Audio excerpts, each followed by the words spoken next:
On the morning of November 16, 1957, Bernice Warden, a hardware store owner in the town of Plainfield, Wisconsin, disappeared. When Warden's son Frank entered his mom's store late that afternoon, he found the cash register open and bloodstains on the floor. He also found a sales slip for a gallon of antifreeze from earlier that morning, the last thing Bernice had written before disappearing. Frank Warden recognized the name of the customer on the slip as a local resident, Ed Gein. Gein lived by himself on a farm in Plainfield, though he hadn't always been alone. Originally, the farm was home to not only Ed, but also his older brother Henry and their parents George and Augusta. George Gein died of heart failure in 1940 when Ed was 33. 4 years later, Ed's brother also passed away, leaving Ed to take care of his mother Augusta, a situation which took on more importance after she suffered a paralyzing stroke following the death of her oldest son. Many Plainfield residents were well aware of the strange relationship between Augusta and Ed. She was devoutly religious, often preaching to her sons about the innate immorality of the world, and how all women, in her view, were promiscuous instruments of the devil. She forbade Ed from having friends or girlfriends, and typically would only let him leave the farm to attend school or, later in life, to briefly go into town to purchase supplies. Despite this, Ed deeply loved his mother, doting over her as much as possible. When she passed away in 1945, Ed was devastated. In the words of eventual Gein biographer Harold Schechter, Gein had lost his only friend and one true love, and he was absolutely alone in the world. Back in 1957, the county sheriff's department arrested Gein at a local grocery store following Frank Warden's discovery of the receipt at his mother's store. The authorities then traveled to Gein's farm to search for the woman. What they found would not only shock them, but shake American culture to its core. Bernice Warden's decapitated body was found hung upside down in a shed, dressed out like a deer. She'd been shot to death with a rifle, but the rest of her horrible mutilations were made after death. Inside Gein's home, the police discovered a number of disturbing finds, including chairs covered in human skin, bowls made from human skulls, a belt made of human nipples, a lampshade made from the skin of a human face, and various other whole human bones and fragments. Bernice Warden's head was found in a burlap sack, her heart in a bag near Gein's stove.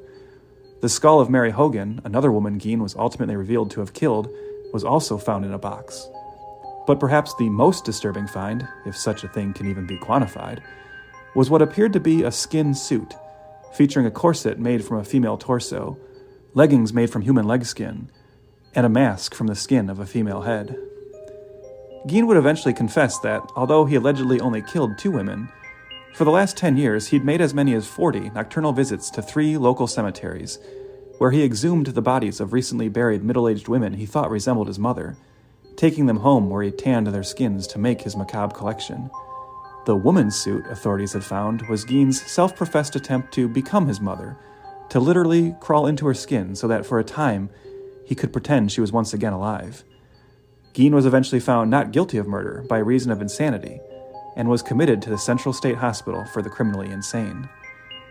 News of the horrors found inside Gein's home and the salacious details of his twisted proclivities both captivated and terrified the nation. Never before had such depravity been reported on from such a quaint, quiet town. For the population of 50s America, the story shattered common perceptions about the safety and comfort of small towns, rural communities, and middle American values, and left many newly suspicious of their own seemingly innocent neighbors. And while Ed Gein himself would ultimately pass away of lung cancer in 1984 at the age of 77, the impact of his story on American culture can still be felt today, primarily in the realm of pop culture. Gein was the inspiration for several well-known literary villains, such as Norman Bates in Robert Bloch's Psycho and Buffalo Bill in Thomas Harris's Silence of the Lambs, both also adapted into classic films. But maybe the most frightening cinematic incarnation of Gein was not from literary origins, but rather from the mind of a young Texas filmmaker named Tobe Hooper, who, when he decided he wanted to make a horror film in the early 70s, remembered tales he had heard of Gein from older relatives when he was a boy. Hooper morphed the stories of Gein and his skin suit into the hulking killer Leatherface, one member of a psychotic, cannibalistic family. The resultant film remains to this day one of the most infamous horror films of all time, and it has allowed the shadow of Gein's legacy to live on as the franchise has been sequelized and rebooted several times. The year is 2013, and Lionsgate and Millennium Films are ready to once again resurrect Tobe Hooper's iconic horror franchise and this time take it into a new dimension with Texas Chainsaw 3D.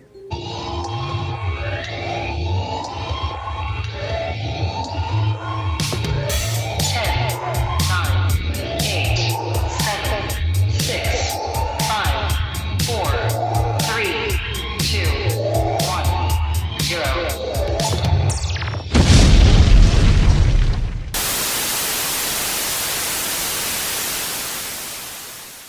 Welcome once again to Failure to Franchise, the show dedicated to some of Hollywood's most infamous mistakes, missteps, and misfires. This is Trev. And I'm Chris, kicking off the first installment of February Frights 3D with a terrifyingly charged Texas Chainsaw. That's right, love is in the air and blood is on the floor. Does that sound good? What do you think about that, Chris? Love is in the air, blood is on the... is flare. I guess blood's everywhere. It's like splattered on the walls. Blood is everywhere. That's the bit. Yeah. Love is in the air, blood is everywhere. There we go. We got there. Yeah. All right, good. So yeah, I mean, obviously one of the more romantic times of the year, around Valentine's Day, and we figured what better way to celebrate than spending February looking at a couple of horror movies. But actually this worked out kind of perfectly. Chris, do you want to briefly talk about why that is? Yeah, for sure, because not only are we looking at the first part of this Texas Chainsaw in the beginning of this month, well, it actually coincides with a new Texas Chainsaw movie coming out on Netflix this month, right? The seventh or eighth attempt to reboot this franchise, depending on how your math works. But right. So we have a new Texas Chainsaw coming on February 18th, and that's why we're looking at Texas Chainsaw 3D today. But of course, Chris, the second part of February Frights 3D is My Bloody Valentine. And Trev, it's going to air on February 15th, the day after Valentine's Day. So that was very, very nice to see that the pod gods gave us this gift. You can get together with your loved ones, obviously, give them their box of chocolates, go out to a nice dinner, celebrate, have maybe a late night. I'm not going to say what you guys are going to get up to or anything, but then, of course, get up early the next morning and download our My Bloody Valentine 3D episode. I can't think of a more romantic way to spend, the day together. Yeah, like you said, blood's everywhere. Well, there's another bodily fluid that could be, Okay, all right. Okay, we don't work blue on this show, all right? Never. Never. So today we are looking at Texas Chainsaw 3D, which is just another attempt. This is the 2013 attempt to get this franchise going again. Chris, do you want to tell us a little bit about it? Yeah, it is directed by John Lusenhop. He didn't really make anything after this one, but he made Takers with Paul Walker. Written by Adam Marcus. He made Jason Goes to Hell. Yeah. That's a warning sign right off the bat, His wife was a co-writer, Deborah Sullivan. Also Kirsten Elms and Steven Susko, who wrote the Grudge movies from the early 2000s and directed Unfriended Dark Web, which I'm actually a pretty big fan of. So I like that one. Oddly enough, I've never seen either Unfriended movie. I keep being told I should, but I have not. Mr. Horror Savant. I know, but everybody has their blank spots, and that's mine. I'll get there. That's fair. This has a budget of $20 million. Domestically, it made $34 million. Worldwide, it made $47 million. So just about broke even in the grand scheme of things. Mm-hmm. And also, last but not least, I forgot, a major player in this film and the rights is producer Carl Mazzaconi, integral and instrumental in getting this film off the ground. He's someone who really kind of pursued the rights to this property, but I guess we should talk about why this property was even in a place where he could pursue those rights. So let's just talk about Texas Chainsaw as a franchise first. We're looking at one of the failed attempts to get this franchise going again, but this is a very interesting one to me. So, longtime listeners might know I'm more of the horror guy between the two of us. Mm-hmm. And I think, Chris, I believe you're aware that Texas Chainsaw Massacre, the original, this 1974 film, I often cite as my second favorite film of all time after Night of the Living Dead. And to me, Chris, I think you're kind of with me on this. I know we've talked about this before, but even though Night of the Living Dead is my favorite for kind of personal reasons, just my own personal emotional connections to it, I have long said that Tobe Hooper's 1974 film, The Texas Chainsaw Massacre, is, I believe, the most effective horror film ever made. I think that's pretty much horror perfection. And I think that speaks a lot to why people kind of keep returning to it, even though it doesn't seem to keep working. But I kind of get it. There's something just so primal and disturbing about that film, it is a movie that actually feels like it was made by maniacs. Yeah. And that you're just watching. Like, there's a sequence in that, the sequence where they have Sally tied up at the dinner table, and they're just mocking her as she screams, and they're screaming back at her. They're like kind of getting right up in her face, and we're just watching her scream. And the camera, there's all these bizarre edits, and the close-ups to her eyes. And I've never seen a better on-screen depiction of just someone losing their mind. And you understand why, because just imagine being put through that, what she goes through that night, and then just the continuation of it to when then they give Grandpa the hammer, he's trying to hit her in the head, and he keeps missing. Oh, it's so good, but it's so hard to watch. And yeah, that's a scary, disturbing movie, no matter how many times you watch it. Yeah, I actually just for the first time watched it about 3 years ago. Every year around Halloween, I ask Trev for a list of movies that are on my shame list that I should get to, and I finally got to that one. And yeah, it is a big house of horrors, is what I say. It's just it's pure unadulterated terror. Mm-hmm. And it's one of those movies on the short list that I wish I was alive at that time to go see in a full theater. For sure, or even just in a drive-in. Absolutely, to really do it right. Yeah. And I mean, I could talk about it forever. There's so many things about it, like the fact that it's really not even that bloody, but people are just convinced it's bloody because the title, and it almost like tricks you into thinking you're seeing more. Mm-hmm. And just like the bizarre stories about the making of it, where everybody was like losing their minds because of the Texas heat and filming for like 24 to 48 hours straight. Just so much about it, but it's just one of those things where everything worked, And you can even like look at later Tobe Hooper films, and I think he made some other really strong films, including one I'll mention in a moment, obviously. But he never made another masterpiece like that. And it's one of those movies where you just feel like, man, just everything went as well as it could. Even like happy little accidents making that movie, and they ended up with making this American horror masterpiece. Mm-hmm. But I will say one thing about it is, if you watch that film right away, a good takeaway you could have from it is that, boy, this doesn't really set up sequels. That's clearly not a movie made where anyone was thinking about a franchise. Tobe Hooper and his co-writer Kim Hinkle and everyone involved, I think they were just looking to make this one really, really scary movie and then kind of move on to the next project. And yet that hasn't stopped us from becoming one of the longest running franchises in horror. So Chris, if you'll indulge me a little bit, because I know you've seen some of these, but not as I've seen them all. Yeah, of course. Let's just talk about this, because it is a weird franchise. I think this and Halloween are the two horror franchises often pointed to as the kind of most confusing and bizarre ones, and they both suffer from the same issue: a perfect first film that doesn't need sequels. Mm-hmm. So every time you make a sequel, you're kind of questioning, well, what do we do? And it results in a lot of retconning and continuity changes. And so the initial first sequel actually comes in 1986, and that's the only one that, to me, I still think of as like the real official sequel, because it comes from Tobe Hooper again, and that is the Texas Chainsaw Massacre 2. Now, he never really wanted to do a sequel. He kind of got pressured into this to a certain degree, in that he signed a deal with Cannon Films, the kind of infamous 80s schlockmeisters. Yeah. They told him they would give him kind of carte blanche on 2 other projects. We'll give you the budgets you want for 2 other projects, as long as you also make us a Texas Chainsaw Massacre sequel. So that's the deal he signs with them. And he takes the opportunity then to make this really fun, twisted, dark comedy version of Texas Chainsaw Massacre. He'd always said that he was kind of upset that people missed the humor in the original Texas Chainsaw Massacre. And I actually think the more and more you watch it, you realize he's kind of right. There actually is more humor in that movie than you think, in terms of the family interactions and how Drayton kind of like yells at Leatherface and the hitchhiker. But he just felt like, well, I want to up the comedy this time. And so not only did he up the comedy, but, and I believe you have seen this one, Chris, right? Yeah. It's I had stated it felt, or I think you maybe even said this and I stole it, but it's very much like a Gremlins 2. It is, yeah. It's like it's kind of mocking the first film, but still feeling like true to it in a way. Definitely. But one thing you can say about that, again, is you can tell he wanted it to end there. Because, again, he ends that movie. I'm not going to spoil it for anyone who hasn't seen it. I highly recommend it if you're a fan of the original and for whatever reason you haven't watched it. But he ends that film in a way that does not open itself up for any more installments. Let's just say that. Like, that was definitive. And so, a couple years later, when New Line Cinema gets the rights to Texas Chainsaw Massacre, they want to turn it into another Nightmare on Elm Street franchise. Right at that point, Nightmare on Elm Street is actually kind of starting to wind down from a little bit.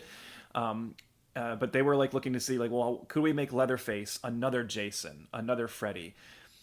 Except he made the sequel that does not allow them the opportunity to do that. So they create Leatherface, the Texas Chainsaw Massacre Part 3 in 1990, and they ignore Part 2. And they just act like this is more of a sequel to the first film.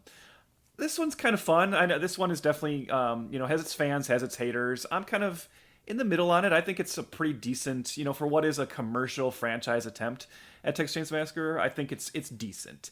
It's a movie it's like many of these movies we're going to talk about. It's a movie that was kind of really destroyed in the edit to a certain degree. Yeah. But I really love the look of Leatherface in that one. I just like, there's some great character bits with him, and there's some other fun family members. But it bombs. So New Line kind of instantly gives up and says, never mind, we're going to turn that into a franchise. No worries. We're moving on. So now we go to 1995, and Kim Hinkle, who had co-written the original Texas Chainsaw Massacre, he decides he's going to try and get his stamp back on it. Because, everyone was thinking of it as Tobe Hooper's franchise. He wasn't super pleased, I guess, with either Hooper's sequel or the New Line film. And so he said, well, I'm going to make my own and kind of bring it back to the roots of the original, which is, when you ever hear him talk about that, that's such an insane statement when you see the film he made. And that film is called Texas Chainsaw Massacre: The Next Generation. He actually filmed it under the title Return of the Texas Chainsaw Massacre. He says he wanted to go back to the roots. It's another one. So again, it ignores Texas Chainsaw Massacre 2 and Leatherface: The Texas Chainsaw Massacre Part 3. Yeah. Right? So now he's just, again, making a sequel to the first one.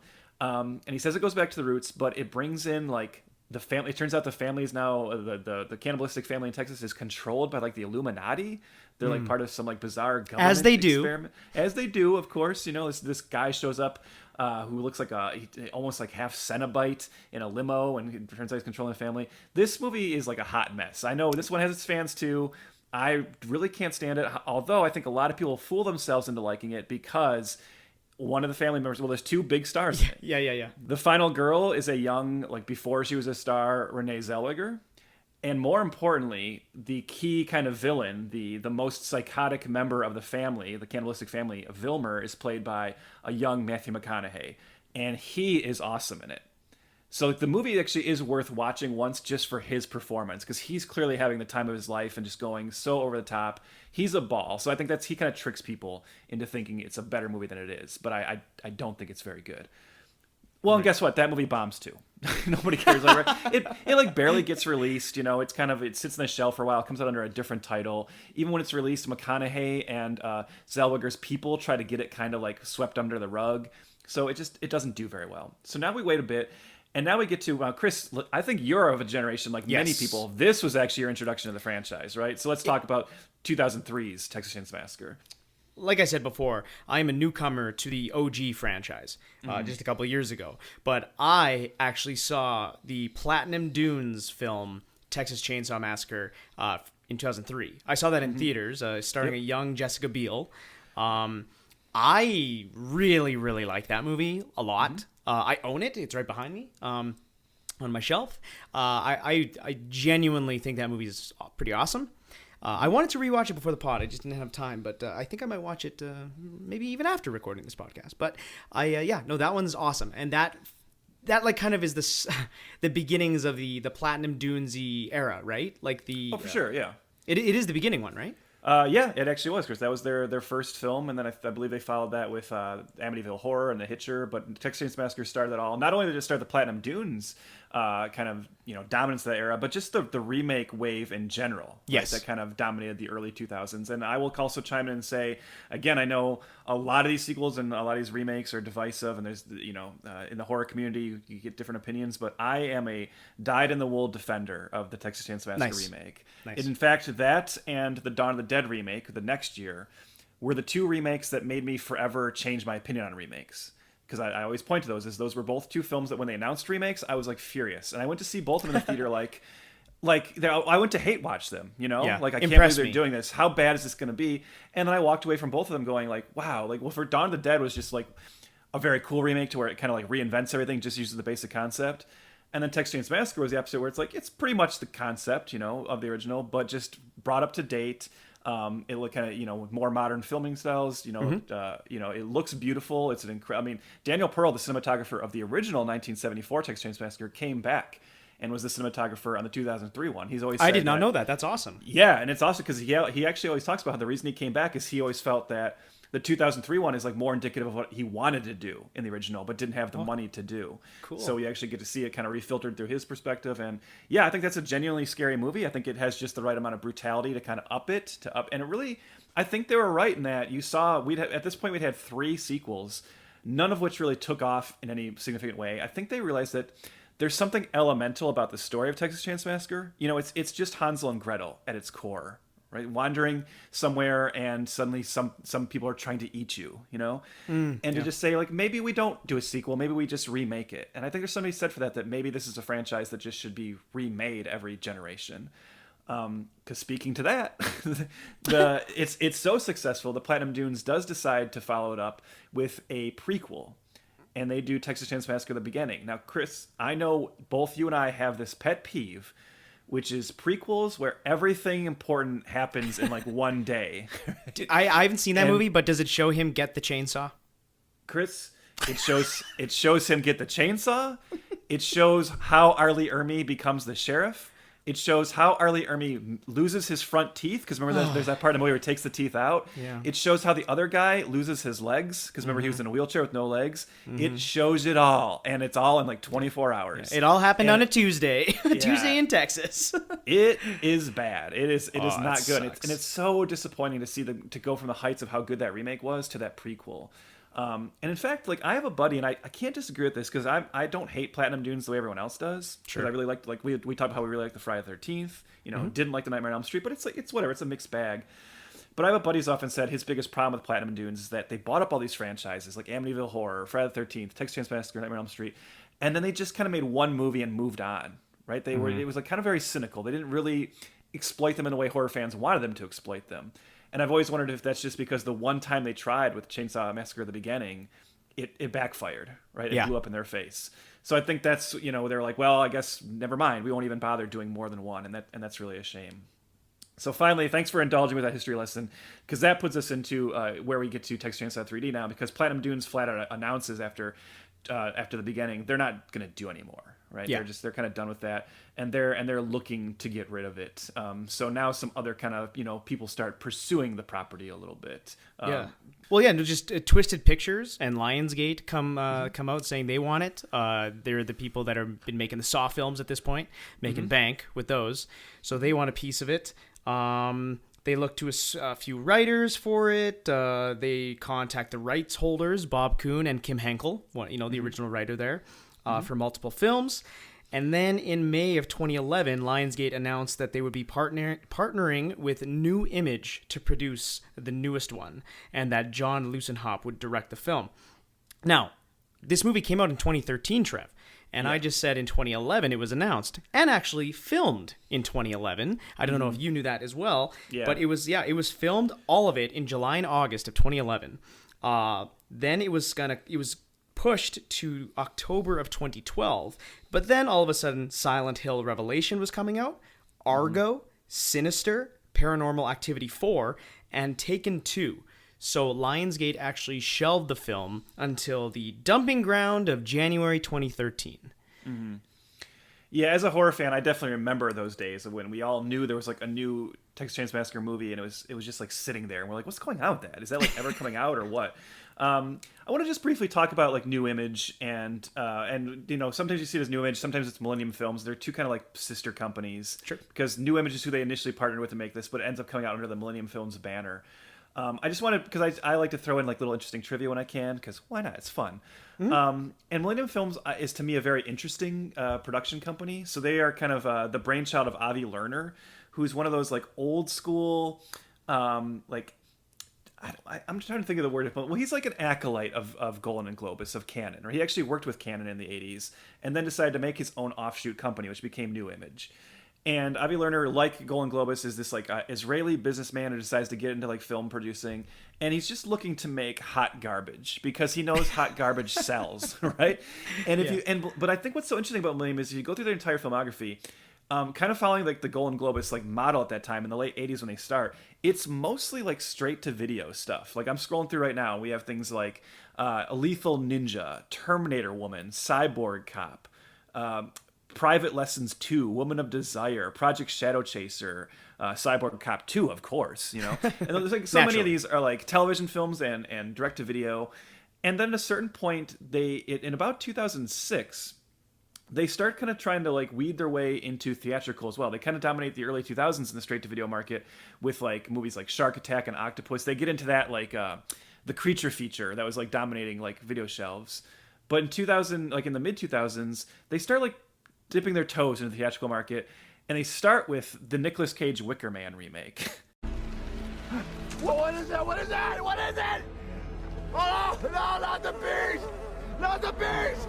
Ah! Open my eyes! My eyes! Ah! Ah!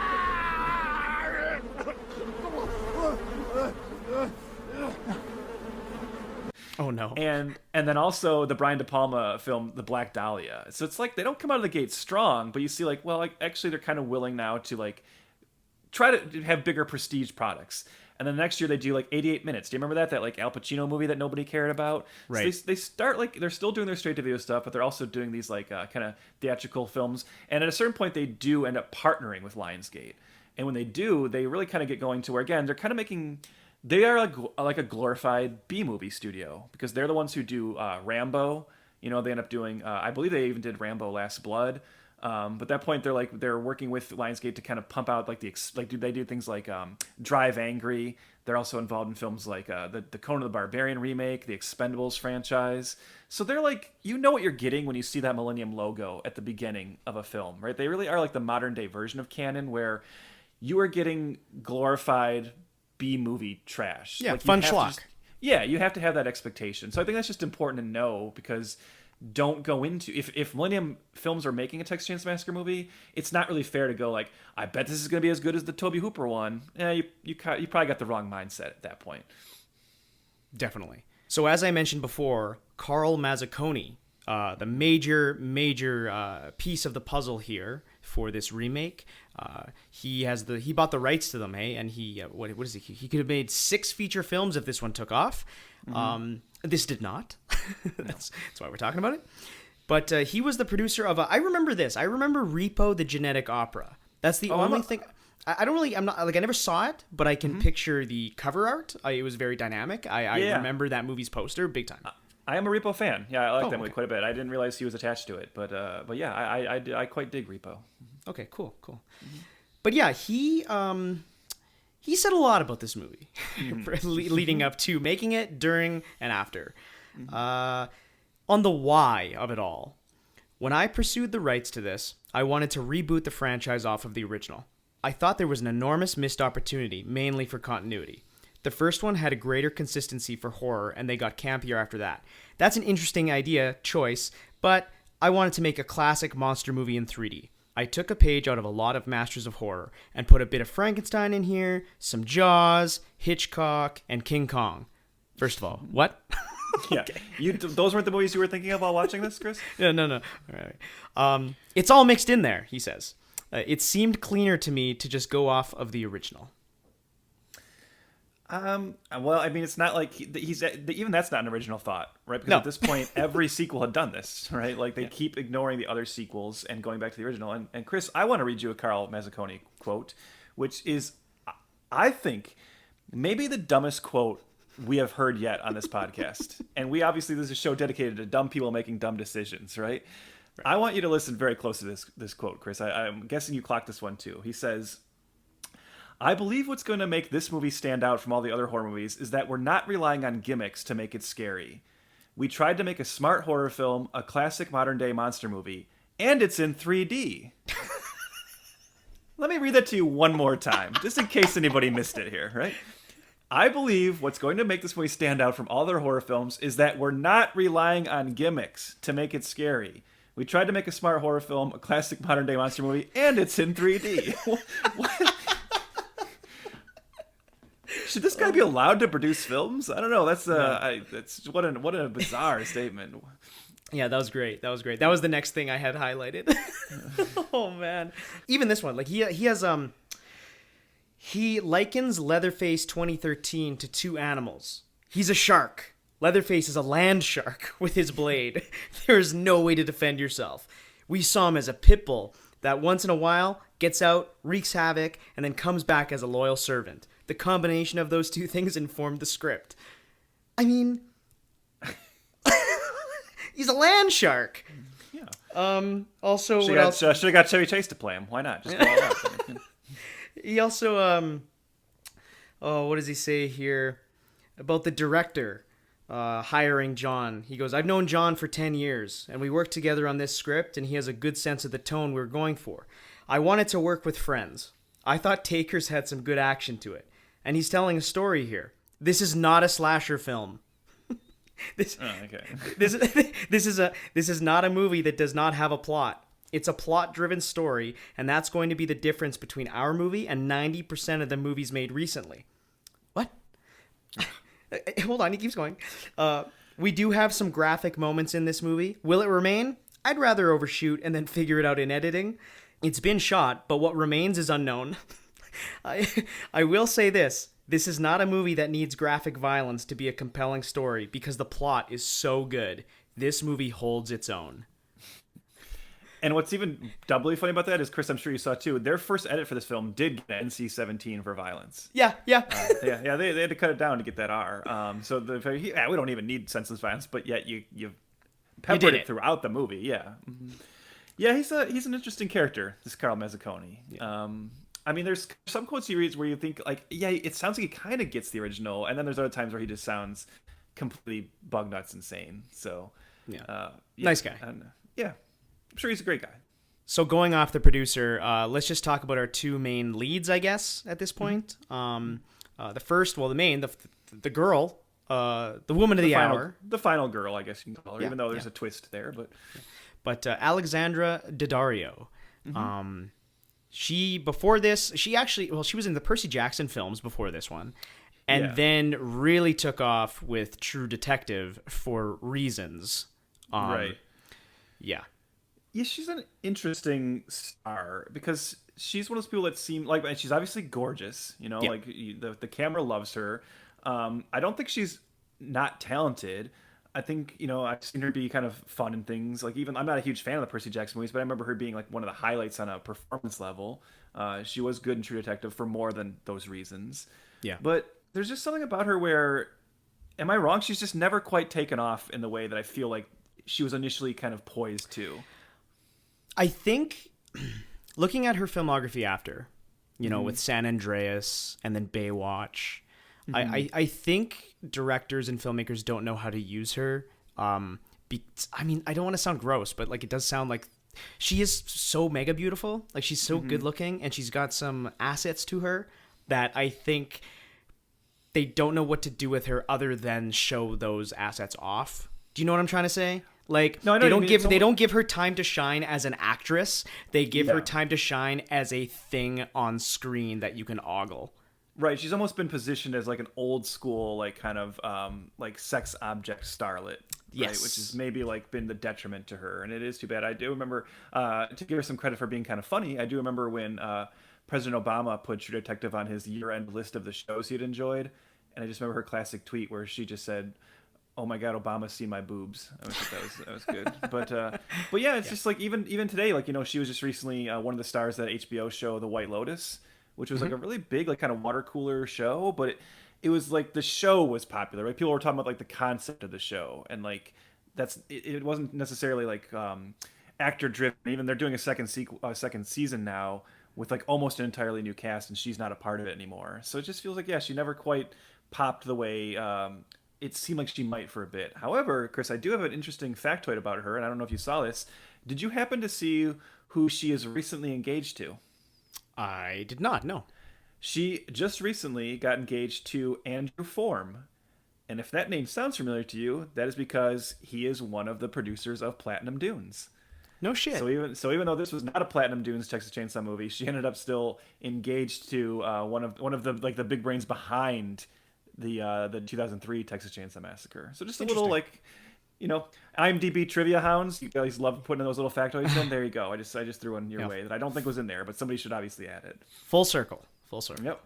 And other than Daddario, really the only other notable cast member to talk about is Clint Eastwood's son, Scott Eastwood, is in this film. Yeah, not necessarily the male lead, I wouldn't say, but I think it's just interesting to bring him up because this begs an interesting question, Chris, and I wonder if you consider this while watching it. Do you think Clint Eastwood has seen Texas Chainsaw 3D? I don't even think Clint has seen Scott in a while. Yeah, I was gonna say, like, you think like, oh, he's his dad. Of course, he's watched it. I'm like, no, he hasn't. He's got better things to do. And in fact, I'm gonna go even further and say, I don't want Clint Eastwood to sit down and watch Texas Chainsaw 3D. No, that guy's like 100 years old. Yeah. That's not what he should be spending his last years doing. So. It might actually be the movie that kills him. Yeah. Well, as a segue into maybe it's time to talk about Texas Chainsaw 3D. So do you know anything about this place? Just the address. Wow. Beast in me. Look like Granny liked to play a little pool. What exactly did Granny do for a living? I have no idea. God help the beast in me.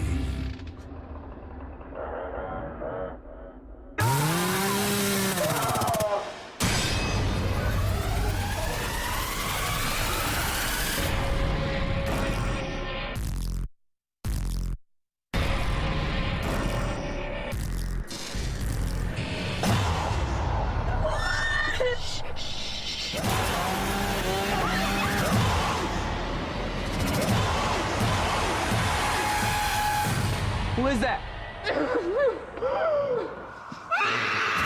Texas Chainsaw, rated R, in 2D and 3D, January 4th.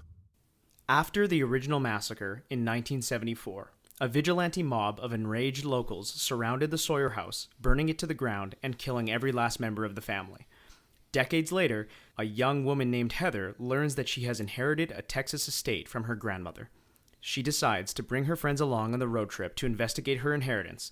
On arrival, she discovers that she has inherited a mansion, but is yet to uncover the horrors that lurk in the basement underneath. Mm-hmm. Chris, I know for you, this was a first-time watch, and you're a little less invested in the franchise in general, so I'd like to hear what you thought first before I share my thoughts. Okay. I quit the podcast.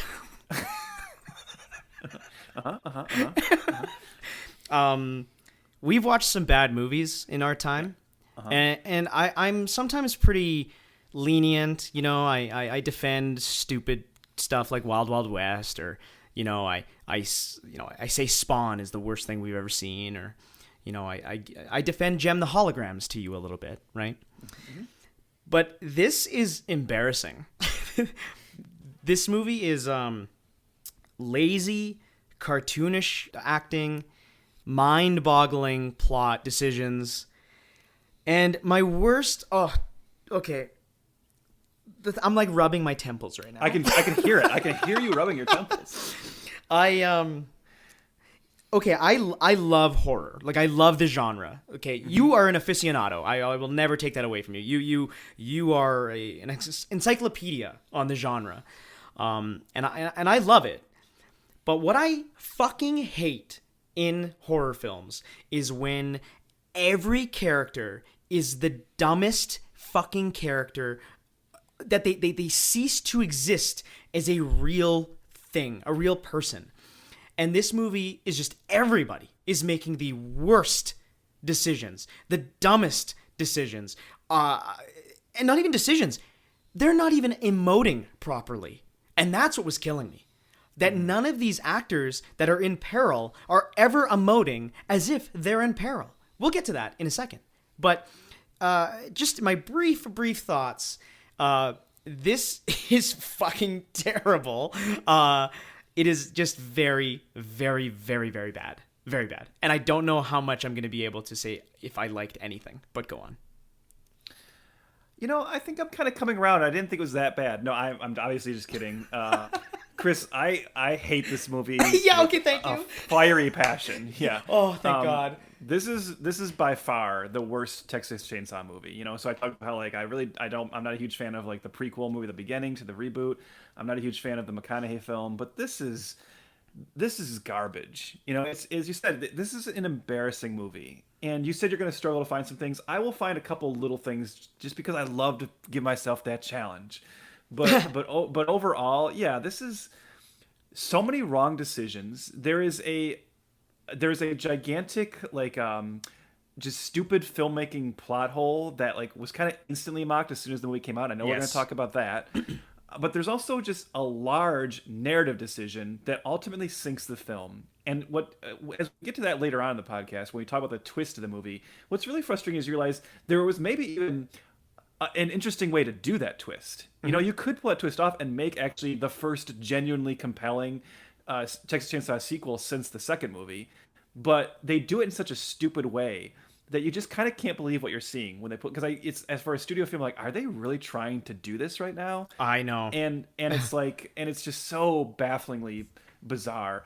And yeah, as you said, the performances are all bad. I really just don't like the look of the movie. I know a lot of this has to do with 3D, right? So because it was made to be 3D, it's really overly bright, and the directing is really kind of just like flat. The shots are very boring. Yeah, if I, actually, I have a quote from, we're talking about the Carl Mazzucconi quote. I have a quote from John Lucenhop here, and I want to see if you agree with this, Chris. He says, "For me, the approach of the picture became more like Hitchcock or the Coen brothers." Were you thinking of the Coen brothers while you were watching this? As much as I was Jaws. Yeah. No, this movie looks boring. The performances are boring. It's not scary. It has no sense of dread. Even the gore is not fun. It's just, yeah, I want to say it's blah, but that's too nice. It's as you said, it's an aggravating movie that actually can make you furious at times. Trev, this is, I wrote this down. This might be the worst mainstream release horror movie that I've ever seen. I've seen worse, but only because it's me. But yeah, no, but I mean, yeah, that's true. But I mean, mainstream, big release, multiplex, big marketing campaign, 3D put in front of it. It was just oh man. And speaking about the visuals, it's funny you say that, because Lucenhop also said this: "I didn't want an overly gritty film. These days, I think people want movies to look like they cost something." Man, that statement, I saw that. And my blood boiled, Chris. Because in most of his quotes, he's very deferential to the original film, right? He says he wasn't even a horror guy, but he loves that first movie, and he wanted to try and challenge himself to make something in that vein. But then when he says that, right, where he's we want our movies to look like they cost something. It's fuck you, dude. The reason the first movie is so scary and chilling is because of what we just said, how it feels just so dirty and grimy. We don't want it to. We don't want a Texas Chainsaw movie, and that's the thing I think this franchise keeps not understanding. That was true of the New Line version. To a certain degree, I think it's a little true of the Platinum Dunes ones, even though I like those. But we don't want the series to be that glossy and that big budget. It needs to feel down and dirty. Well, and especially it needs to feel fucking down and dirty when the movie starts with recapping the first film.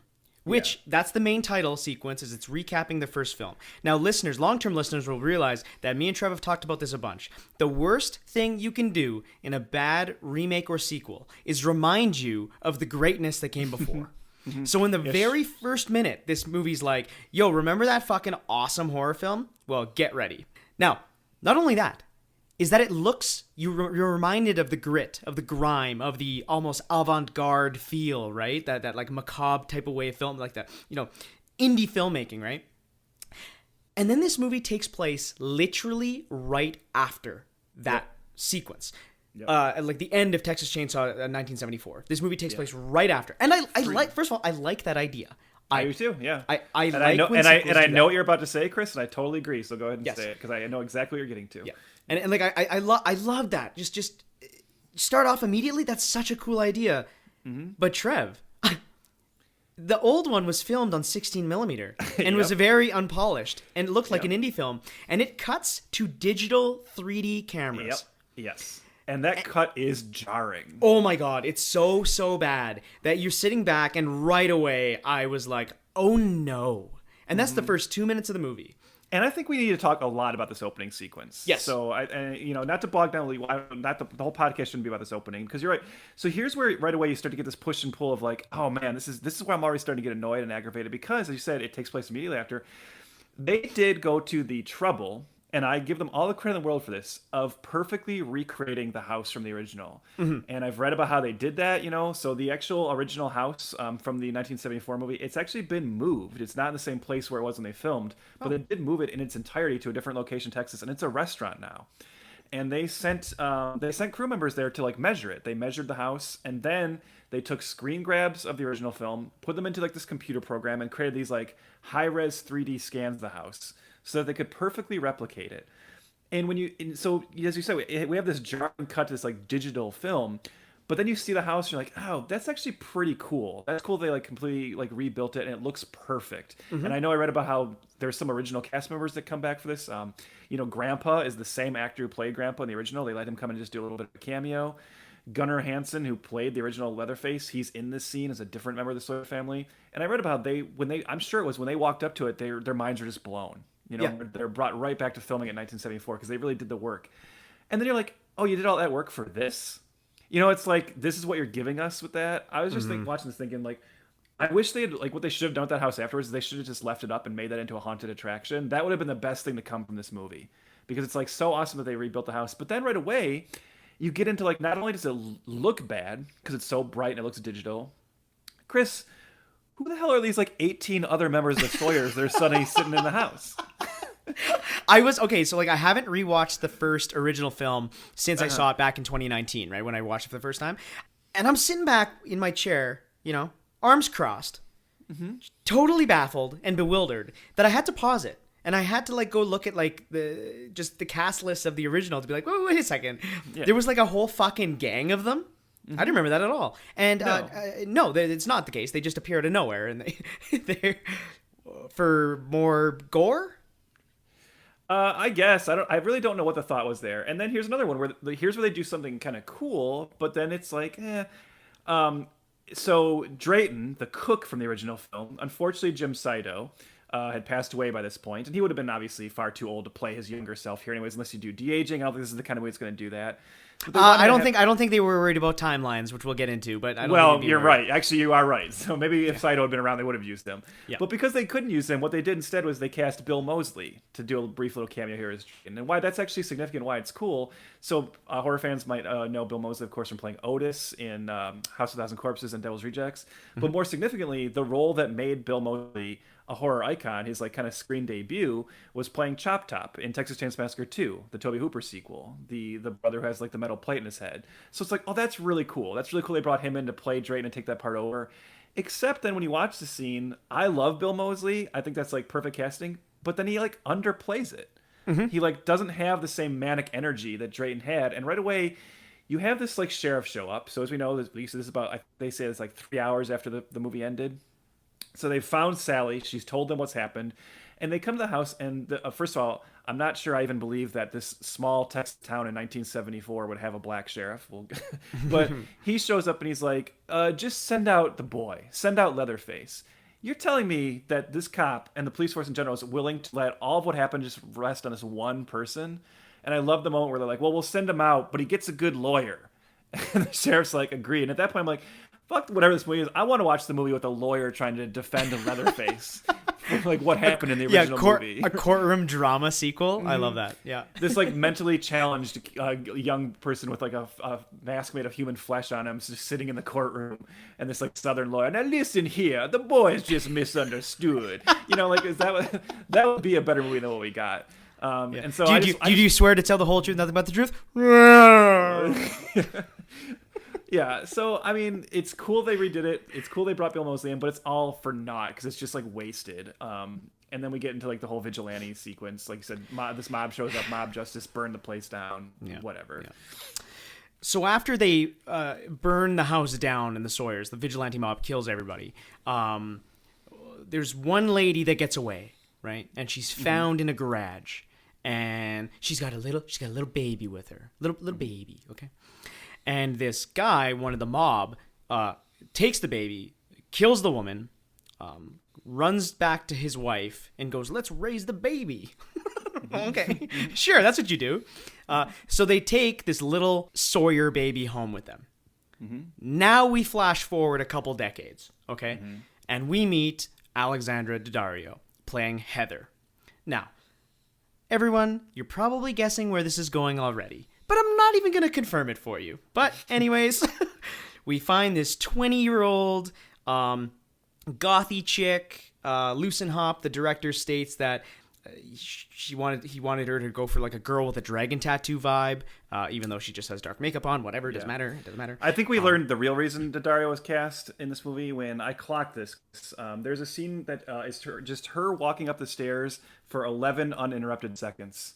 just kind of like a jiggle vision scene. And I was like, oh, okay. Yeah. See, that's what I mean. People are just like hiring her for that reason, and it's unfortunate because she's actually talented. She has something. But so anyway, she gets this call from a lawyer that says her long lost grandmother has given her something, and she has to go pick it up or whatever. But this grandmother is not her grandmother. Unbeknownst to her, she has no idea who this person is. So she then goes to confront her parents and is like, yo, like whose grandmother is this? Like, where did I come from? Now, Trev, this scene is 2 minutes long. Okay? If you want drama of your main character finding out that her parents are not her parents and she doesn't know her backstory, she doesn't know where she came from, and that's going to be the catalyst for the drama of the film, don't you think you'd maybe, I don't know, not give 2 minutes of screen time to this?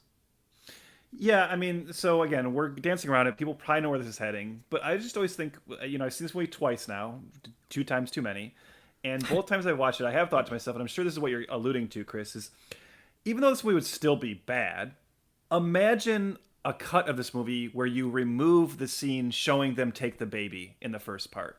Yes. Just have the shootout, show the house burning down, show the newspaper photo of the mob kind of posed around the house, and now cut to modern day and throw us into the story of Heather. And now we're kind of like discombobulated. We're like, wait, what does this have to do with anything? And now we discover the story as she goes along and then save that scene for a flashback later, right? The fact this movie tries to put it in chronological order completely ruins the pacing of this. And you said it ruins like what could have been a reveal, even though the movie still treats it like a reveal. It's very weird. It's weird too, because also her parents seem like they're awful, just awful people. So they look at her and they're like, you came from a shit heap. And I'm sitting back being like, yeah, I mean, you guys raised her. Yeah, you guys seem like shitty fucking people. Now, if you want drama, again, don't you think you'd want some contrast? Shouldn't she have been raised by good people?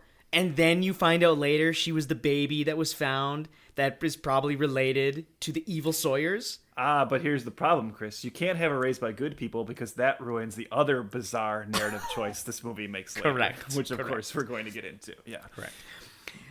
Anyway, this movie should be in the 90s. Okay, let's just address it now.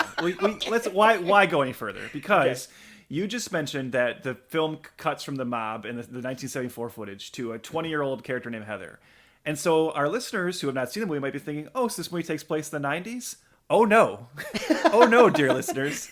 This movie, in fact, takes place in 2013. That is confirmed to us through not only do people have iPhones, but we actually see gravestones, including for her grandmother, that say 2013. So this movie's taking place in 2013. So the baby from the 1974 sequence has grown up to be 20-year-old Alexandra Daddario in 2013. What? Yeah. So this has been like the bane of this movie's existence ever since. As soon as this came out, people were like kind of mocking it, and people have addressed it. So the writer Adam Marcus has said, "Our draft took place in the early 1990s, but the finished film took place now, which makes no sense. The original film was in the 70s, and the main character is in her 20s, which is why the script took place in the 90s. It didn't make any logical sense, and it's frustrating." And then a lot of people have asked Daddario about it. I just want to read her quote about this. They asked her about the mix-up, the kind of the age mix-up. And she says, I've heard this before. I think this was a film that was made to sell in a certain way, and they decided to ignore some of the history of Texas Chainsaw, which I know because hardcore fans have brought it to my attention before. But they took creative license, and I think that we ended up with a really fun movie, and I'm lucky to have gotten the role, but I have heard that. I was not aware when I was cast that that's what was going on, but let's be fair, I'm not sure that's the biggest plot hole. And she's probably right. But still, it's like, what? Like, why not put it in the 90s, or why not cast an older actress? That would actually be my preference. Instead of having just another movie about young people going off and get slaughtered, wouldn't it be kind of cool if this is a movie about like an older woman who finds this out about her family? Like, Trev, that's not possible anymore. I know it's not allowed, and especially in 2013, you can't have an aging female lead in her 40s. You can't do that. What are you talking about? This is science fiction over here. It's also so weird that they just didn't want to put it in the 90s. Like, they said somehow they didn't want it to be a period film, and I saw a quote from Loosenhop talking about how he actually like wanted iPhones and stuff. And it's like, why? That like those are the things that always like kind of ruin horror. And it's like the iPhone is just used in one stupid sequence anyways, right? Where there's like no need for it. But yeah, so obviously we had to address that. We won't. I think anytime many people talk about this movie, they just focus on the age thing. It is really, really stupid, but we have other dumb things to talk about. So it just proves how little these filmmakers cared, I think, is the problem. The next dumb thing is they pick up a hitchhiker right out of a magazine cover. And they immediately trust him. They go to the inherited mansion, and they hang out there for a while. And then they're like, we should go get some food and stuff.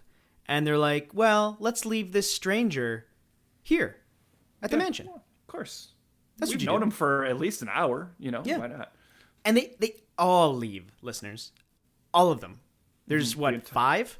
Yeah. We haven't even mentioned who the other people are, so maybe we should just really quick, just because, it's... so Alexander Daddario's boyfriend is played by Trey Songz, who is a rapper who I believe was making his screen debut here. If you look up the filmography, this oddly enough, this did not result in a very prolific filmography for him following this. Shocked. But Chris, I'm sure your eyes raised a little bit to see who her best friend was.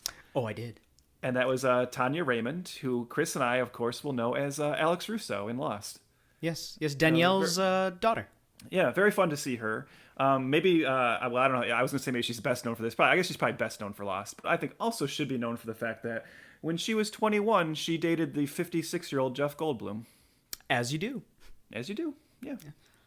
So yeah, that's the kind of. Oh, and then she brings along a guy who I guess is maybe her boyfriend, but not really. I wanted to bring that up just because I want to talk about another plot element that I think we should address, Chris, and that is the fact that we learned during this film that Trey Songz, who is with Daddario, is having an affair with Tanya Raymond's character. So her best friend is sleeping with her boyfriend. Chris, let me ask you this, because we love when this is an old school filmmaking trick. You put things in like that to build up character drama, to allow tension between the characters later. Does Alexander Daddario ever find out about that affair in this movie? She does not. No. She does not. Nope. No. So why is it in there? To get Tanya Raymond in her underwear. Yep, yeah. That is exactly what it is. Tanya Raymond actually is the one, because there's a really famous tracking shot that goes underneath the swing in the first film and follows one of the actresses walking into the house. It's kind of they redid that shot with Jessica Biel and her tight blue jeans. I'm sure you remember that. I'm sure it's a very important moment for you in your youth. And it's become this signature shot in the Texas Chainsaw Massacre franchise. So they do the butt shot with Tanya Raymond I think 4 times in this movie. Yeah. And I was gonna say maybe that's because it's 3D or maybe, but it's not. It's just they put Tanya Raymond in these little red shorts and they're like, okay, let's just keep doing it. Yeah. I'm not complaining. I'm just saying. It's something I noticed. Yeah. Alex has grown up. Anyway, like I said, flash forward. They're in the mansion. They leave the guy, the hitchhiker. They leave. And then the hitchhiker, guess what? Trev, guess what? I know you're going to be shocked, okay? But that hitchhiker is not a good guy. What? Hitchhikers are always good guys. If there's one thing I've learned from Texas Chainsaw Massacre, it's that hitchhikers are always good guys. I was going to say one thing I've learned from life. But yeah, sure. But this guy starts stealing all the silverware and shit, and he finds a door, and he goes down to the basement, and well, guess what? Leatherface is there, 20 to 40 years older. Who knows anymore? Yeah, that's the thing. Again, now because it's taking place now, he's in his 60s. Yeah, right? That's and kills the guy. Pretty spry. I'll give him that. He's moving pretty quick when he kills this guy. Yeah, he does. Well, Chris, can we just briefly talk about the man of the hour?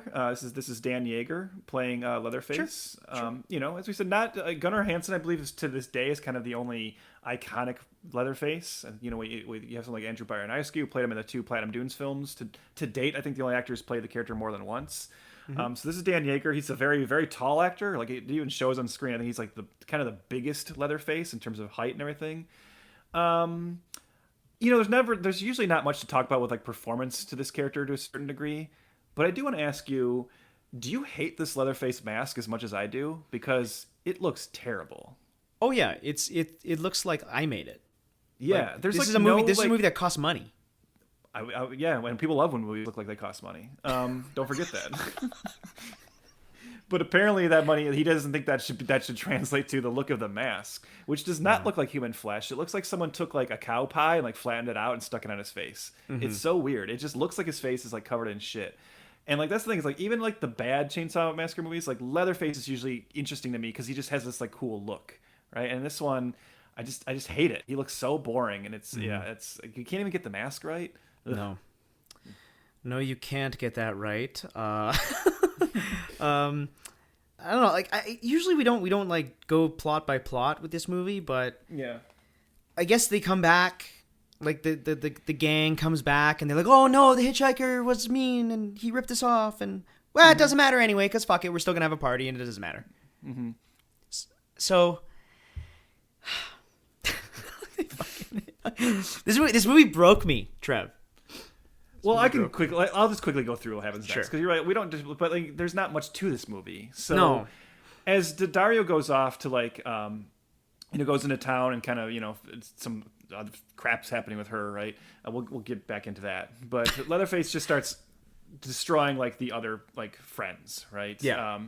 Or no, she's not even off to town. I forget. This is where her friend and her boyfriend go off and like are having their little like rendezvous in the barn, right? And then the other guy, the friend who we thought was Tanya Raymond's boyfriend, he gets killed by Leatherface, and Alexander Daddario walks in on that. And then we get our first like kind of traditional stalk and kill sequence where he's chasing Daddario through the cemetery out front. And then in a very bizarre moment, Tanya Raymond and Trey Songz come out of the barn, and even though he's like, I don't know, like 50 yards away, they go, "Hey!" And he's running a chainsaw, and he hears that. He hears it, turns to them, and comes for them. One of my favorite moments in the movie, Chris, I don't know if you clocked it, the moment where Tanya Raymond brandishes a shotgun and shoots at Leatherface, but not before saying, "Welcome to Texas, motherfucker." I'm pretty sure he's from Texas. Yeah. Yeah. yeah. He's lived here all his life. Yeah. So just one was like like the writers are like, it's an applause line, but it makes no sense. Okay, and again, I just got to talk about stupid character stuff and decisions and reactions. Okay, so that guy, the hitchhiker's dead, all right, in the basement by Leatherface. Then one of the other, I got to get his name. Hold on. Inconsequential guy. Don't even bother getting his name. No, you don't care? Okay, inconsequential guy. Kenny found it. He goes. Kenny goes downstairs. Oh my God, he killed Kenny. Okay, you're fired now, and it's over. This is done. So Kenny goes downstairs, finds a secret door, keeps going down the stairs, keeps going. He sees blood on the ground. Keeps going. All he's looking for Daryl. He's just looking for him, just Daryl. In the most monotonous, no care, anything voice. Daryl?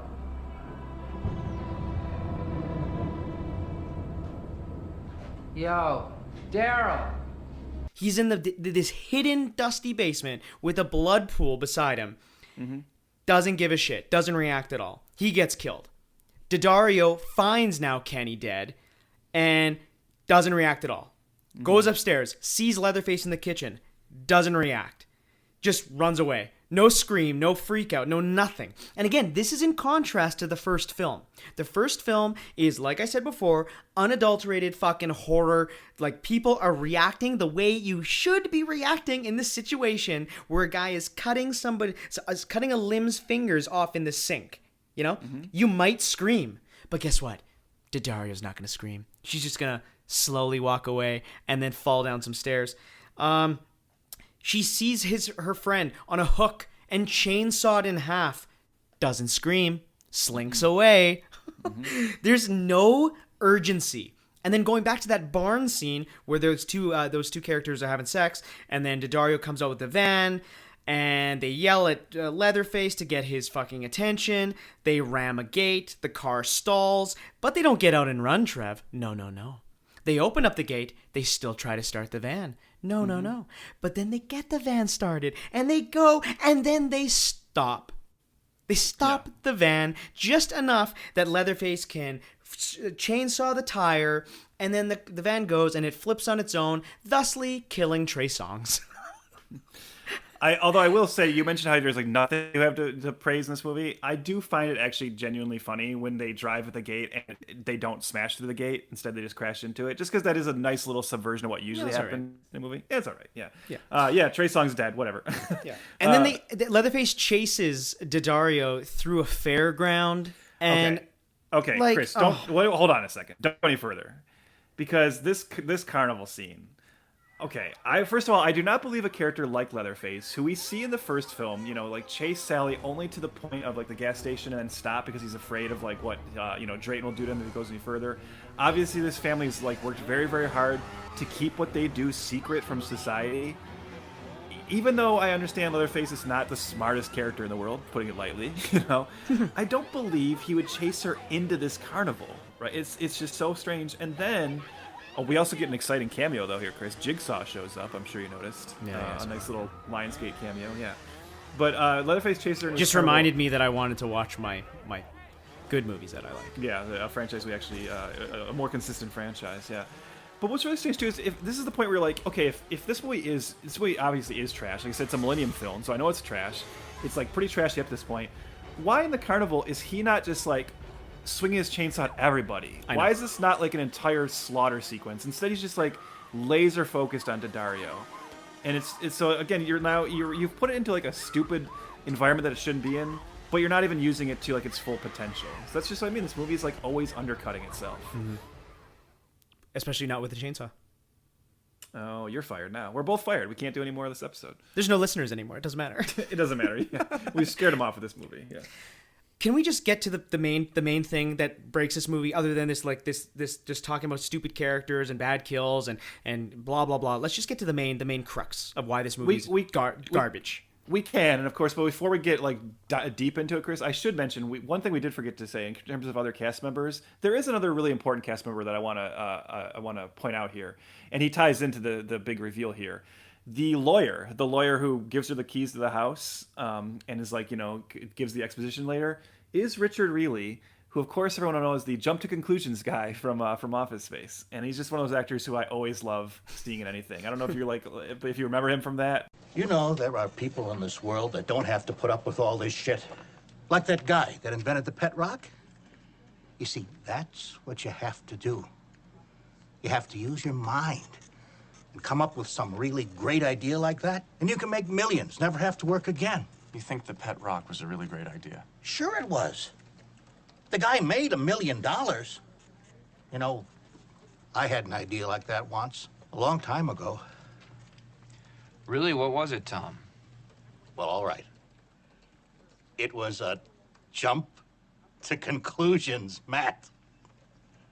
You see, it would be this mat that you would put on the floor and would have different conclusions written on it that you could jump to.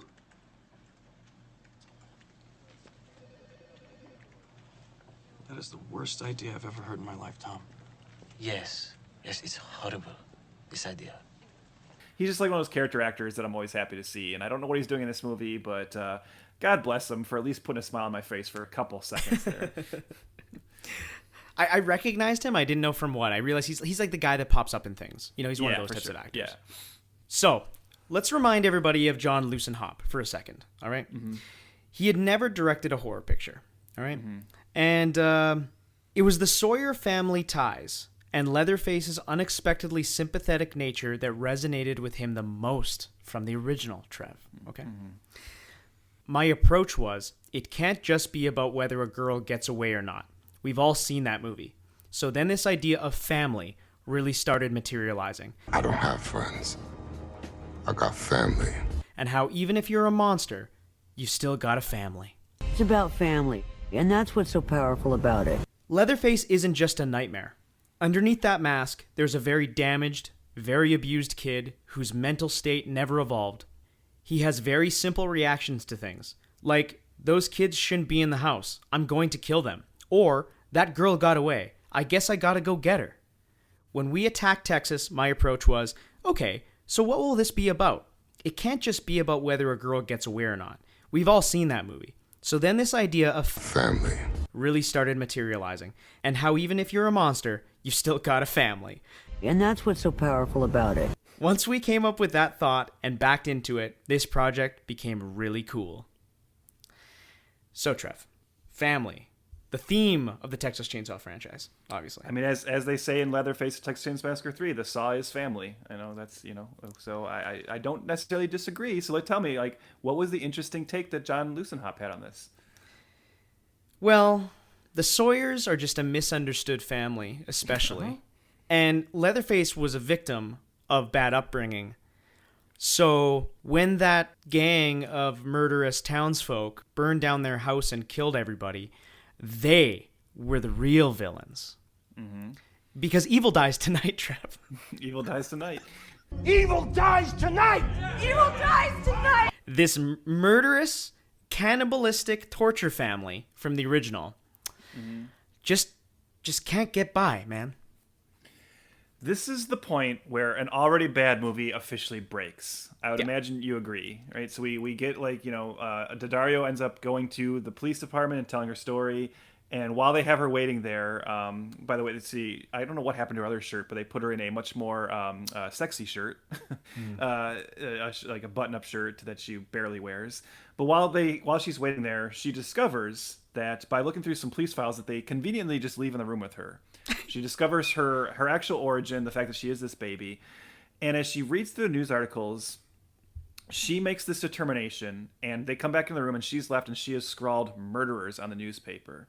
And this is the moment where, as a viewer, you actually have this like sudden realization, and then you have this like sinking feeling in your stomach where you go, holy shit, this movie's asking me to now be on the side of the Sawyers. It's a bold strategy, Cotton. Let's see if it pays off for them. Yeah. This movie has made the Sawyers into the heroes and saying that this mob, and now, look, I am no fan of vigilante justice. I understand the problems with vigilante justice.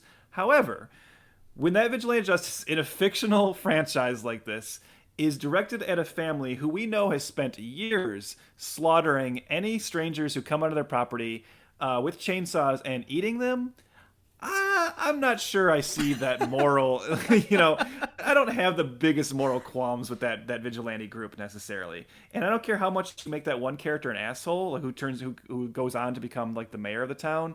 I'm still not ready to be like, yeah, those are the bad guys. Go Sawyers. By the way, we also didn't mention, again, just stupid things, by the way, so we have the sheriff and the town mayor were both part of the mob back in 1974, played by the same actors in both time periods. Why couldn't they just get younger looking actors to play them? Whatever. It's just more nonsense. But yeah, so now we build to the thrilling conclusion where will Leatherface learn that Alexandra Daddario is actually his cousin? Because if he does, he should be more on her side. The mayor and his cronies decide they have to kill Daddario because now she knows what they did. Which again, what they did was kill a bunch of murderers. I think in Texas they'll be okay,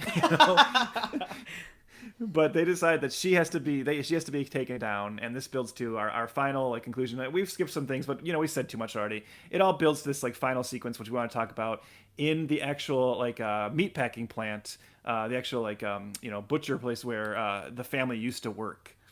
So Scott Eastwood has actually tricked Alexandra Daddario and captured her, and is revealed to be a deputy. He is her deputy, but he's been revealed as the mayor's son. Mm-hmm. Remember, the evil mayor at this point. Mm-hmm. So he's evil too. Mm-hmm. And he wants to kill the Sawyers. Evil dies tonight! Evil dies tonight! So he takes Daddario to that meatpacking plant and chains her up, and her boobs are out. And pretty much, yeah. Leatherface shows up, and Daddario screams at him for a bit. It's me! It's Heather! It's your cousin! It's me! I'm Heather! Please, it's Heather! Poor, misunderstood Leatherface has to save his cousin and kill the town that wronged him and his family. Mm-hmm. So much so that Daddario gets out of her chains, and the chainsaw comes to her feet. And then, she picks up the chainsaw, throws it at Leatherface, and says, "Do your thing, cuz." The movie's iconic line, I think one of the main things people remember from the movie, do your thing, cuz. So Daddario had her own thoughts about this line. She has since in the years, since talking about this film, she says, I wanted to cut the line, do your thing, cuz. Do you remember that line where I say, do your thing, cuz, and then throw him a chainsaw? Yes, we do. Daddario, we do remember that. The producer was like, this is the movie, you know? And so I think that's just what the movie is. It's supposed to be silly, and the audience is supposed to laugh and be scared and whatever. So, I mean, I guess they were looking at that as kind of a funny moment as well, right? But it's just, that line, it's not just that it's a dumb line, it's that it does summarize everything we were just talking about, like what's broken about the film at this point. Because, as you said, that's her saying that time where the evil mayor and his like crony are beating up Leatherface. And make no mistakes about it, this is filmed, everything you know about cinematic language is telling you we are supposed to feel bad for Leatherface at this point. We're not supposed to like seeing him get beat up, and we're supposed to be like excited to see him get that chainsaw. And I understand, look, as my favorite, slasher franchise is Friday the 13th, and yes, we kind of root for Jason to do these kills, right? But that's not what Leatherface operates on. You're not supposed to, you might enjoy watching like kill scenes, but you're not supposed to be actively rooting for Leatherface. You're not supposed to be actively rooting for Michael Myers. You're not supposed to be actively rooting for Freddy. And that's what this movie misunderstands, is it wants to turn Leatherface into a hero. And I can't think of a worse horror franchise and a worse character to do this with. Yeah. It is just, it's bizarre. I mean, I understand the argument of like, there's something very compelling about the idea that Leatherface is mentally challenged. So like, that's kind of right. Like you can't call him an evil character because he was made into this by his family. That's still different than making him the hero. Yeah. Yeah. And giving a big like lightsaber type fight. Yes. Of like chainsaw. Like holy fuck. It's so crazy. It's it's honestly it's just gross. Like it's just gross. I was watching this being like, I'm in no way, shape, or form rooting for this fucking cannibalist piece of shit that just killed all of Daddario's friends. Yep. Like, why? Which she what's going forgives on? pretty quickly. Yeah, she gets over that pretty fast. She doesn't give a shit. And this is the problem with, okay, so so to take it back to what we talk about in franchise filmmaking and sequelitis and yada yada, this is one of these first films that does the requel thing, okay? Mm-hmm. That does the, okay, we're gonna skip the other sequels, go back to the original, bring legacy type characters back, and then we're also going to now connect the dots on a biological level. She's a fucking Palpatine in this movie? like stop this nonsense. Stop. So you're a Hartman, huh? Yep.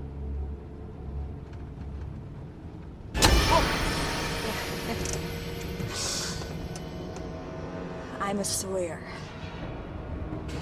There's no reason to make her related to Leatherface. And even if you're gonna take that side, let her deal with it. Let her react like, oh my god, I'm related to this fucking family? Like, or if you're gonna do it, have some balls and let her become the villain. Yes. So, one of the things is like, so Scott Eastwood's character, he just like leaves the movie. Did you notice that? Like, there's no like resolution to his character. He's the one who brings her there and ties her up. And then when his dad shows up, he goes like, you go away. This is no place for cops. We don't see him again. So I was thinking like the better version of this. I know you love when I rewrite the movies. But think if Scott Eastwood, who is kind of like, we're not sure if we should trust him, and then when you have this reveal, he's repositioned as our hero, right? He becomes our hero character, and Alexandra Daddario, who we've been on her side this entire time, once she finds this out about herself, she starts to kind of twist, and you see her mind kind of starting to go towards being like more of a proud Sawyer, and you as an audience member are now feeling uncomfortable with her.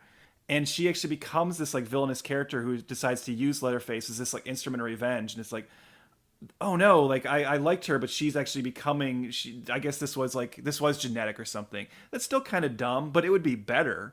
And I would feel like it would be a better sequel setup to make her into a villain instead of saying, no, now she's still a hero, but she's got a pet Leatherface, who is also like her heroic sidekick. Make her become like the evil, matriarch of this family now. That's like kind of interesting to me. But yeah, they just go the complete opposite route. And, it's I don't know. It's just it's honestly one of the strangest decisions I've ever seen like a horror franchise make. There's really no redeeming quality to that decision at all. Yeah. Like at all. It is truly baffling, gross, really dumb, to the point that it just rips you out of the movie and breaks the movie. It doesn't fall into the silly side. It's not fun. It's more just like, it's like you're sitting there scratching your head and being like, well, none of this made Yeah. sense from what we saw before. There was no sprinkle in here. There was nothing there, No. right? And I already hate it, but it builds like the moment for it to me. I know I already said the movie's broken, but if you can like somehow like double break a movie, it's after Leatherface gets his revenge, kills the mayor and his crony. By the way, what'd you think of the CGI when he throws the mayor into the meat grinder? Top quality, huh? Yeah, MS Paint on full force. Yeah, it was amazing. But then the sheriff shows up, and this is the moment where like, I already hate it, but like, talk about a fuck you.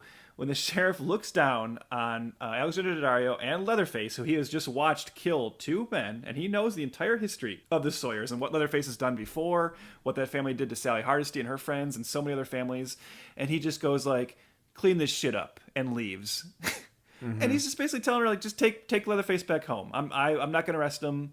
You're all good. Don't worry about it. I'll turn a blind eye because I feel bad about what we did in the past. He feels bad about going to that house and, taking down this family of murderers. It's just, what? I don't know. I'm literally like, it's really hard to talk about because I don't know, how do you like address something this obviously misguided, Yeah, there's again nothing redeeming. I mean, I hate the word problematic, but it just feels like that this ending is just like full on nonsense and problematic bullshit that you're just like, this is not what I signed up for. And you know how we talk about how with these types of franchise filmmaking, there's probably 30 people in a boardroom that discuss the scripts and ad nauseum, and they fucking edit it to death. Like, this thing was edited to hell. Obviously, the producer said it was, and nobody was like, maybe this isn't working. Everybody thought that this is the direction we should go, and I find that quite something to again put a spotlight on the stupidity of a Hollywood executive boardroom decision by committee. Yeah, because I mentioned before, as we start to wind this down, I mentioned before, like, what is it that keeps bringing people back to this franchise? Why do they want to keep doing it when there's been so many attempts that haven't worked, including this one? And I think it is that first movie is so amazing, and it's so indelible, and it's so powerful that even though nobody's been able to replicate that, there's always that thought, what if someone does? Like, wouldn't it be amazing if we actually got a sequel that felt like, gave you the same kind of feeling, had that same like grime to it, had that same disturbing feel to it? So everyone's kind of chasing that dragon, right? Nobody's quite getting there, but I think we're always holding out hope it'll happen. But I'll tell you, like, how that's not going to happen is you're not ever going to get there if you're reinventing the franchise to make Leatherface and the Sawyers into the heroes. No, you're now just like, and I understand this is one of the fun things about long-lasting slasher franchises in particular is when you get into like the dumber sequel entries. I love when Jason goes to Manhattan. I love when Jason goes to space. I love when Freddy gets like when he's I'm a defender of Freddy's Dead, which is a very stupid film. But Texas Chainsaw Massacre is different. There's something about how realistic it is, and that's why it's so scary and so disturbing, because it feels like it's based on Ed Gein. It really feels like this thing that could happen to you if you just turned down the wrong road. Exactly. It's the wrong kind of franchise to try to get that goofy with. I don't know, it's hard to explain, but I think you know what I mean, and hopefully our listeners will. Well, it just doesn't work for this franchise. Well, Leatherface isn't like a supernatural being either, like he's not this weirdly unstoppable force like a Michael Myers is. He's not brought back to life like Jason Voorhees is. He's not a dream monster, like Freddy is. He's like some dude with a chainsaw and a creepy family that has been eating people for years. And because it's so, you nailed it by saying it's so realistic and based off, real world events, quote unquote. Yeah. It's like, again, it's like making an Ed Gein movie and saying, yeah, this guy, well, he just misunderstood. Yeah. It's like if you were making it's like if like Ted Bundy 3 was about Ted Bundy like teaming up with the hero, like, totally. This is the one where Ted Bundy turns good, it's like, well, but we don't want him to be. No. Yeah, it bad. It very bad. It's bad. And listeners, we were a little chaotic in this one because I think we're just so amped up about how we feel about it. I also find it maybe in spirit of the original that it's a little this episode's a little. I guess what you're trying to say. I guess that's, if you want to give somebody any credit, I think the experience of sitting down and watching this movie actually allows you to re-experience what Sally Hardesty went through in the original Texas Chainsaw Massacre. that sequence I was describing when she's tied up to that chair and we're seeing her go nuts. That's how I feel watching Texas Chainsaw 3D. So I guess kudos to them. I guess they did it. They replicated it. It's funny because there was even chaos after this movie came out. Hey, Millennium Films saying that they're making a sequel called Texas Chainsaw 4, and then also they had to clarify that statement, being like, no, we're not actually making that yet, and Carl Mazzacone still has the rights, and it's with Mainline, and everybody slow your roll, and nobody knows what was going on. Mm-hmm. And then they did end up making the prequel movie. I never saw the prequel. Yeah, it's also not good, but it's obviously better than this. I think the thing to that is it's a strange film because you could watch almost the entire film and not even realize it's a Texas Chainsaw Massacre prequel. It feels like more in the vein of something like Devil's Rejects or something. That's kind of what it's aiming for. And then in its final moments, it kind of reveals itself. There are some people. I mean, I know some people ask because that movie is technically in the same continuity as this. But this is obviously a case where they did not make the sequels they were planning to make with this. And Daddario had talked about how she was actually kind of amped up about coming back. So I think she thought the idea of being me and my buddy Leatherface, that's kind of, I guess she wanted to do that. And that's obviously what they're planning. And they did not. And so they said another writer actually just had to come in and pitch, let's just do a prequel that ignores that. And the thing about the prequels, I've seen people say, well, I guess it's the same continuity. But because it's a prequel, I guess it's the same continuity as any of the sequels because it's a prequel to the original movie. You can link it to whatever you want. Yeah. So, and that movie barely even got a release. I think I see that movie's final box office is 1.5 million. And so it's Carl Mazzacone, who bought the rights to this franchise and intended to make 6 or 7. He was done after 2. That was it for that.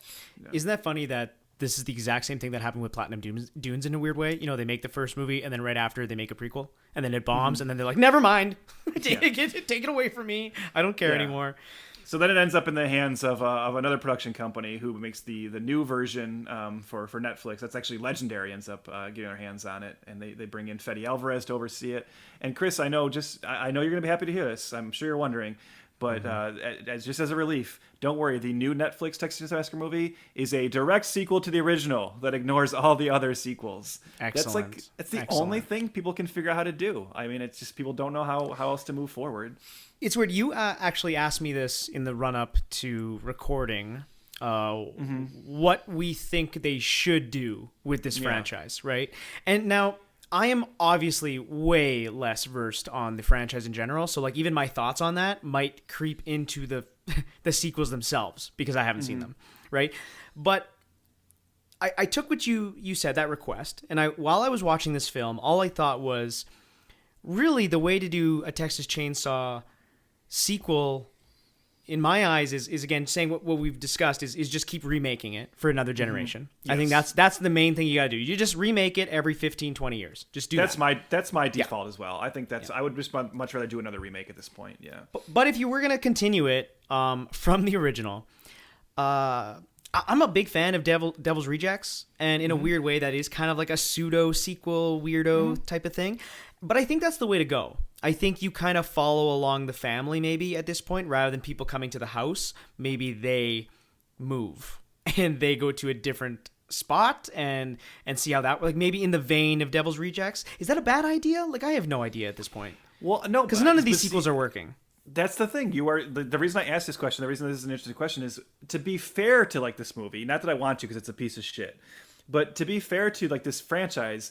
I get why a lot of sequels don't work, because it is, once you're handed this franchise, as I said, I think people want to try and do it justice. They want to find a way to make another movie that feels as scary and powerful as the first one. But you then do sit there and go what do I do? Yeah. Because you have set up, first of all, even though I said I think of Tobe Hooper's sequel as the real sequel, even that has a pretty big continuity gaffe to it, where at the beginning of that movie they mention how the police found Sally and she told them what happened, but they could never find the house. And you're just thinking, well, that doesn't make any sense. At the end of that film, a guy in a truck picks her up. How could he have not? Wouldn't he just tell the cops, I got her there, and they would definitely go find the house? Yeah. So already you have to make these weird allowances for the sequels. So my take on this, and again, I don't know this would be the right thing, but it's just what I would do. And here's where I would instantly lose a lot of the audience is I'd say, first of all, I know this is going to be controversial, but Leatherface can't be in it. I'd say it takes place today, and by this point, sorry, Leatherface is dead. But what you do is you do reveal that there are other Sawyers. They've kind of lived on, and I think the version I would make would be some people going to where this is like a historical event now. You know, people like return to the scene of the crime. There's been documentaries about it. People have kind of investigated it. And then through the course of the film, some people like push a little too far. And what I would turn into is like one of my favorite subgenres. And every once in a while, the franchise gets a little bit into this. It's like hinted at this before, in particular in the 2003 version.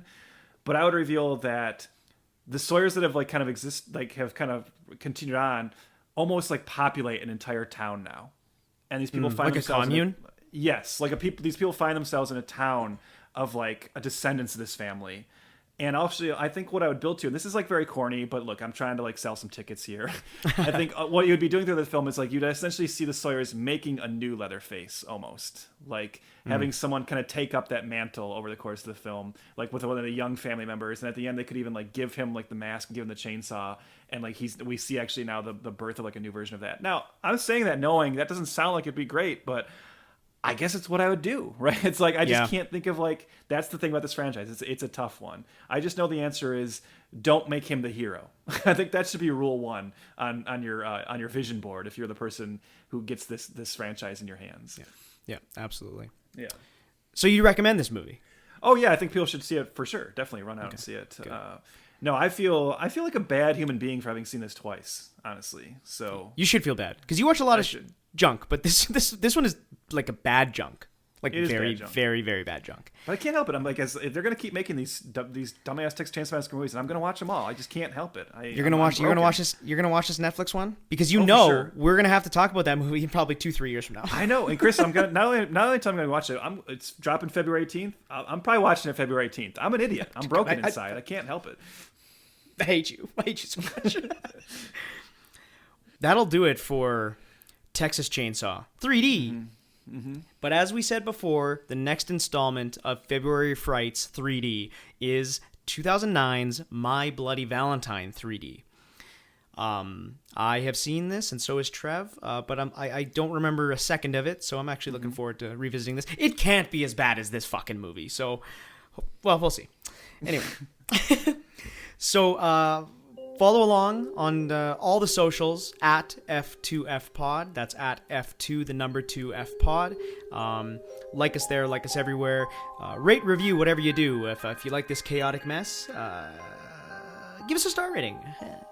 And also, the best thing to do is just join the tribe, hit that subscribe, and you'll get our bi-weekly discussions on your podcast app, wherever you are listening. So, yeah, look forward to it. Are you ready, buddy? One last time, Chris. Do your thing, cuz.